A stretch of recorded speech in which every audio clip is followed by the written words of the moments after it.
Ողջույն հարգելի հեռուստադիտող, այսօր Եվրոմեդիայի տաղավարում հյուրընկալել ենք Արցախի ազգային ժողովի պատգամավոր Մետաքսե Հակոբյանին։ Տիկին Հակոբյան, շնորհակալ եմ մեր հրավերը ընդունելու համար։ Ես եմ շնորհակալ հրավերի համար։ Տիկին Հակոբյան, 15 օրից Արցախի գործող նախագահ Սամվել Շարամանյանի լիազորությունները կավարտվի Արցախի ազգային ժողովը, պետք է նոր նախագահ ընտրի, կարծես տրամադրություններ կա, որ ամեն դեպքում պետք է ընտրությունները կայանան։ Կխնդրեմ փոքր մանրամասնել, ովքեր են տեխնացուները, ինչ որոշում ունի Արցախի խմբակցությունները, արդյոք միասնական տեխնացու ունեք, թե ամեն ֆրակցիա իր տեխնացուին առաջադրելու։ Գիտեք, ձեր հնչեցրած հարցերին երևի շատ հանգիստ կպատասխանեի, եթե մենք սովորական իրավիճակում լինեինք, Արցախի հանրապետությունը օկուպացված չլիներ, մենք մեր բնականon հունով ապրեինք, քաղաքական կյանքը եռար եւ այդպես շարունակ։ Բայց իրավիճակը այլ է եւ հասկանալի է, որ այս իրավիճակում մեր համար ելնելով նպատակից, այն է արցախցիների իրավունքի իրացում, այսինքն վերադարձ Արցախ իրենց բնորաններում ապրելու,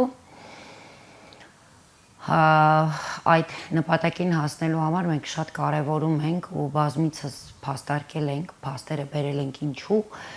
որ կենսունակ լինեն ու լինեն ընդհանրապես Արցախի հանրապետության պետական ինստիտուտներ, այդ թվում բնականաբար նախագահի ինստիտուտը։ Եվ հենց այդ տրամաբանությունից մենք տարի ու կես դիմանում ենք բոլոր բռնաճնշումներին, ցանկացած այդպես ագրեսիայի դրսևորման, որ թե թշնամու կողմից է մեծ չափաբաժնով գալիս, թե նաև Հայաստանի իշխանությունների։ Եվ կարևորելով այդ հանգամանքը, մենք բնական է, որ այս ժամանակահատվածում այնպես ենք աշխատանքները կազմակերպել, որպեսզի Արցախի նախագահի ինստիտուտը կարողանա լինել, շարունակվի։ Եվ բնավ դա այնպես արվի, որ բխի նաև Հայաստանի Հանրապետության շահերից եւ որևէ կերպ չխաթարի տեղից էլ փխրուն ու անհասկանալի անվտանգային համակարգ Հայաստանի Հանրապետության։ Եվ կարևորելով այդ մենք մեր աշխատանքները սկսել ենք բավականին երկար ժամանակ առաջ, իր բոլոր այսպես փուլերով անցել է, հասել իր տրամաբանական ավարտին։ Որն է տրամաբանական ավարտը, որ մենք այո ժամանակադրական փոփոխություններ իրականացրեցինք ընթացակարգով, բոլոր փուլերով, որը շատ կարևորում եմ այս հանգամանքը, որ նաև մեր հայրենակիցները, ովքեր սրտացավ են, անընդհատ այդ հարցը իրենց անհանգստացնում են, նաև ինձ լսելով հասկանան ինչն ենք կարևորել։ Այդ ամենի հիմքում կարևորվել է ինստիտուտի պահպանումը եւ այդ բոլոր փոփոխությունները ոչ թե արվել են ինչ որ մարդկանց շահեր բավարարելու համար կամ կոնկրետ ինչ որ մարդու համար, չկա այդպիսի բան ինստիտուտի պահպանման համար։ Եվ գիտեք, տարօրինակ է դրա շուրջ արդեն բավականին երկար ժամանակ տեղի ունեցող շահարկումները, որովհետև այդ շահարկումները բնավ Հայաստանի Հանրապետության շահերից չեն բխում, բնական է նաև Արցախի հարցի, հետագա նաև ընթացքից չեն բխում, շահերից չի։ Պետք է ենթադրել, որ այդ աղմուկը, որը բարձրացվել է այս հարցի շուրջ, դա կոնկրետ ազգային շահ իրենց արժևում չունեցող մարդկանց գործելու արդյունքն է։ Եվ ես ես վստահեցնում եմ, որ այդ ամենը շատ սահուն է կատարվելու,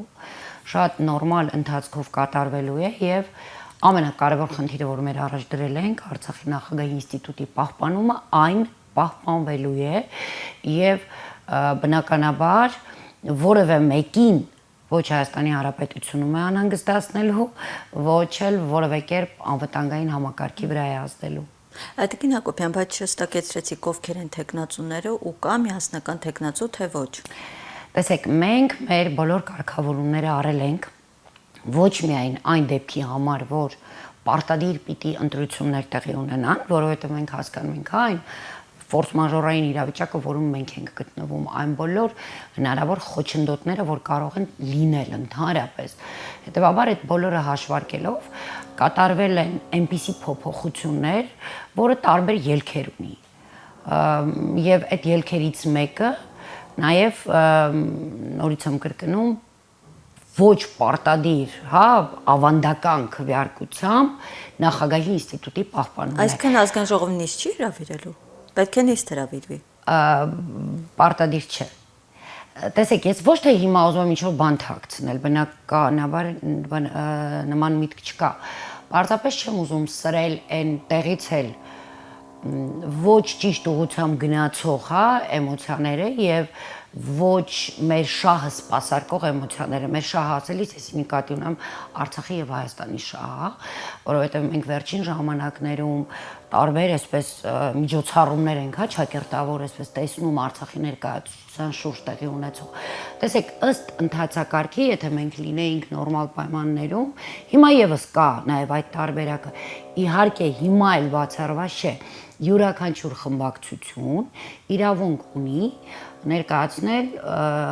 իր նախագահի թեկնածուին։ Այսինքն ձեր խոսքին ենթադրում ենք, որ միասնական թեկնածու չկա։ Մտադրված է ամեն ֆրակցիա իր թեկնածուն։ Ոչ, ես ասում եմ այն հնարավորությունը, որ ունի յուրաքանչյուր ֆրակցիա։ Իսկ մենք այս իրավիճակում ես վստահեցնում եմ ձեզ, որ մենք այնքան ազգային ժողովը, այ նկատնում այնքան խելամտություն կունենա եւ այնքան կգիտակցի իր արժեվ դրված առաքելությունը, որ մի կողմ դնելով բոլոր քաղաքական ամբիցիաները, ինչու՞ չէ նաեւ ինտրիգները, ինչու՞ չէ նաեւ չվախենալով ճնշումներից, ինքը ուղղակի կպահպանի Արցախի նախագահի ինստիտուտը։ Քննարկումներ ընթանում են մյուս Իհարկե ընթանում են բավականին երկար ժամանակ, որտեղ ընդհանուր որոշում չկա։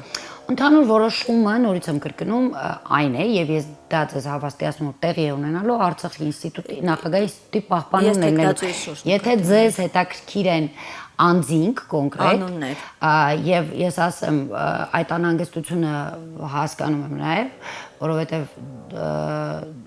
ու նորմալ եմ ընդունում այդ մտահոգությունները, որովհետեւ վերջերս տարբեր այսպես հրապարակումներ են տեղի ունենում, անձերի ինչ որ անուններ են հնչում, տեղեկություն չունեմ կոնկրետ, հա, չեմ էլ ուզում անձերի անունները տամ, որոնք հնչել են։ Իհարկե յուրաքանչյուրը նորից եմ կրկնում, կարող է իր թեկնածուին առաջադրել, բայց ես ձեզ վստահեցնում եմ, որ այն անհանգստությունները, որ կան տարբեր անձանց անունների շուրջ, այսպես ի վերջո կկայանան ընտրություններ թե ոչ, դրանք այս իրավիճակում բնավ տեղին չեն։ Եվ առանձնապես մեծ ցնցումներ չեն սպասվում եւ որևէ փոփոխություններ լուրջ էական չեն սպասում։ Ամենայն հավանականությամբ, ոչ թե ամենայն հավանականությամբ, ես ձեզ վստահեցնում եմ, որ տեղի կունենա հայտարարություն, որի արդյունքում մեր հանրությունը տեղեկացված կլինի, ինչ լուծում է տեղի ունեցել Արցախի նախագահի ինստիտուտի պահպանման կայացման գործում։ Առանձնապես թեկնածուների շարք չկա, որպեսզի դա էլ հանգիստ լինեն։ Նախընտրած թեկնածու չկա, որի շուրջ բոլոր Արցախի խմբակցությունները, իհարկե դուք բազմիցս նշում եք, որ օրինակ Սամվել Բաբայանի միասնական հայրենիքը քննարկումներին չի մասնակցում, չի բանակցում մյուս խմբակցությունների հետ, բայց մյուս ֆրակցիաները ազգային ժողովի իրենք գոնե չունեն ընդհանուր թեկնածու։ Ուրեմն ես ձեզ վստահեցնում եմ եւ չեմ բացառում, որ հենց 5 խմբակցություններով մենք կունենանք եւ հայտարարություն նաեւ կունենանք նախագահի թեկնածուի կամ նախագահի ինստիտուտի շարունակականության մասին,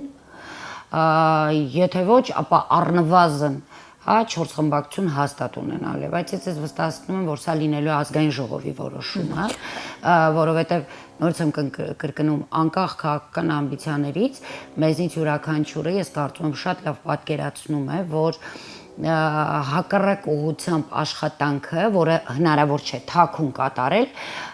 հստակ գրանցվելու է դավաճանական գործընթացների շարքին։ Եվ այստեղ շատ կարևոր է, որ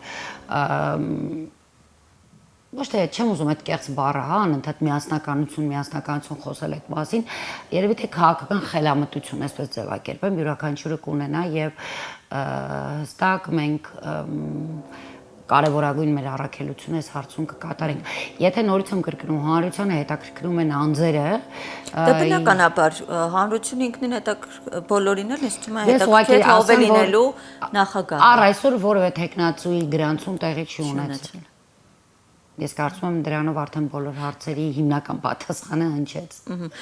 Իդեպ Սամվել Բաբայանը հայտարարել է, որ ինքը չի առաջադրվելու Արցախի նախագահի, կարծես ինքը մտադիր է Հայաստանում 26 թվականի ընտրություններին մասնակցել, բայց քննարկումներ կան Խանոմյանի թեկնածության վերաբերյալ։ Այդ նրա թեկնածությունը Չէ, քննարկումներ այդպեսի չկան այդպեսի քննարկումներ, դա վերջերս ինչ որ լրատվամիջոցներից մեկն էր այդպեսի բան տարածել,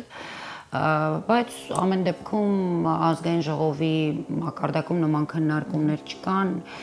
որևէ տեխնացուի հայտ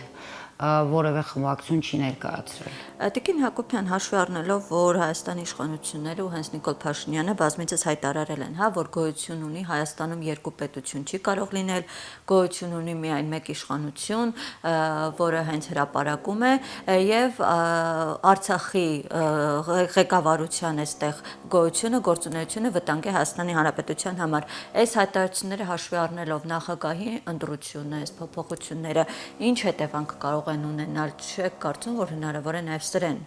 ավելի այս արկա լարվածությունը։ Իրենք արդեն նման հայտարարություններ անելով, անիմաստ հայտարարություններ անելով սրում են, որտեղ մենք բազմիցս հայտարարել ենք, որ իսեր Աստծո, իսկ ով է հայտ ներկայացրել պետության մեջ պետություն ունենալու մասին, կամ ով է հայտ ներկայացրել իշխանություն ունենալու պարագայում երկրորդ իշխանության մասին։ Բնավ նման հայտարարություններ մենք երբեմն չենք արել եւ մեր կարծում եմ 1.5 տարվա պահվածքը հենց դրա մասին է եւ մեր ցանկացած քայլ, ցանկացած խոսք, ցանկացած գործողություն բխում է, հաշվարկված է ցանկացած քայլ, բխում է միմիայն Հայաստանի շահերից ելնելով։ Մենք շատ լավ գիտակցում ենք, որ գտնվում ենք մեր հայրենիքի մյուս հատվածում։ Գիտեք, իրենք երբ որ նման հայտարարություններ անում, իրենք հայտարարում են իրենց դիրքորոշման մասին մեր նկատմամբ, որ մենք իրենց համար օտար ենք եւ իրենք անպայման ուզում են դրանով ցույց տալ, որ իրենք չունեն այդ ընկալումը կամ չեն ընդունում, որ սա մեր հայրենիքն է, իսկ հակառակ իրենց մենք նույնքան այս հայրենիքի տերն ենք, ինչպես իրենցից յուրաքանչյուրը եւ ցանկացած հայ։ Եվ այդ ամենը գիտակցելով մեր ցանկացած գործողություն բխում է միմիայն Հայաստանի շահերից։ Մենք ոչ թե չենք վտանգի Հայաստանի անվտանգությունը, այլ մենք հակառակը մեր ցանկացած քայլով կնպաստենք, որպեսզի այն ամրապնդվի եւ մենք որևէ հայտ չենք ներկայացնել։ Մեր բոլոր գործողությունները, այն ինչ որ մենք անում ենք, դա կլինի ոչ դիվանագիտական խողովակներով բանակցային գործընթաց, դա կլինի մեր արցախցիների իրավունքի պաշտպանության հանձնախմբի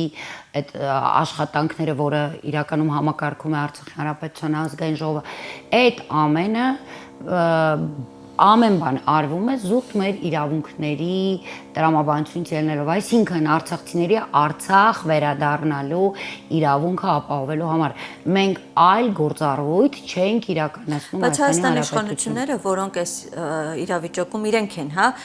միակ բանակցողը, իրենք այդ մանդատը ունեն այլ երկրների, այդ բանակցությունները իրենք ասում են, որ անիրատեսական է ձեր նշած տարբերակ Արցախ վերադարձը։ Բնական է, որ իրենք այդպես պիտի ասեն, որովհետև հենց իրենք են հանձնել Արցախի Հանրապետությունը, ինչ իրենք պիտի իրենց հանձնած իմափորձեն հետ բերել, ոչ, դա իրենց քաղաքական որոշումն է, իրենք այլևս կարծում եմ, 7 տարի անց